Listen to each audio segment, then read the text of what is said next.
Leo படத்தில் நரபலி கொடுக்கும் காட்சிகள் இரண்டாம் பாதியில் இடம்பெற்றிருந்த நிலையில் கடுமையாக விமர்சிக்கப்பட்டன. அந்த நரபலி கான்செப்டே ரஜினிகாந்தின் கழுகு பட காலத்து கதை என கலாய்க்கப்பட்டது.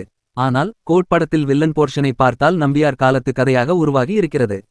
சர்வதேச படமான ஓல்டு பாய் படத்தின் சண்டை காட்சி லியோ படத்தில் இடம்பெற்றிருக்கும். அதேபோல ஓல்டு பாய் கதையையும் கொஞ்சம் ஓட்டி உரசி எடுத்திருக்கிறார் வெங்கட் பிரபு.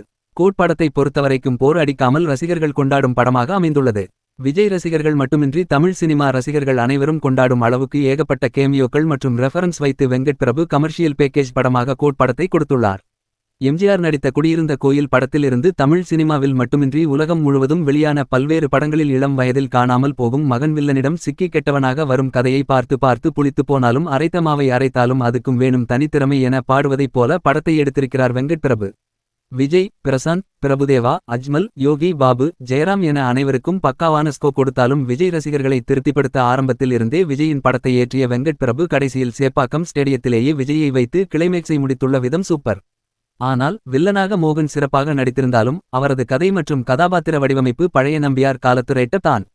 ஹீரோவை பழிவாங்க பல வருடங்கள் வில்லன் காத்திருந்து பழிவாங்கும் கதையை மோகன் கதாபாத்திரத்தில் நைசாக உருவி சொருகியிருக்கிறார் வெங்கட் பிரபு.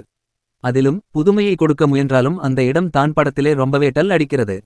மேக்கில் மெனக்கெட்ட அளவுக்கு கதைக்கும் வில்லன் கதாபாத்திரத்துக்கும் பெரியளவில் மெனக்கெடவில்லை என்று தான் தெரிகிறது. சிஎஸ்கே கிரிக்கெட் போட்டி நடக்கும் இடத்தில் அத்தனை பெரிய சம்பவம் நடக்கிறது. உலகமே பார்க்கும் நிகழ்ச்சியின் போது அசால்ட்டாக இப்படியொரு ஆக்ஷன் பிளாக்கை எந்த ஒரு லாஜிக்கும் இல்லாமல் வெறும் மேஜிக்காகவே வைத்திருக்கிறார் வெங்கட் பிரபு.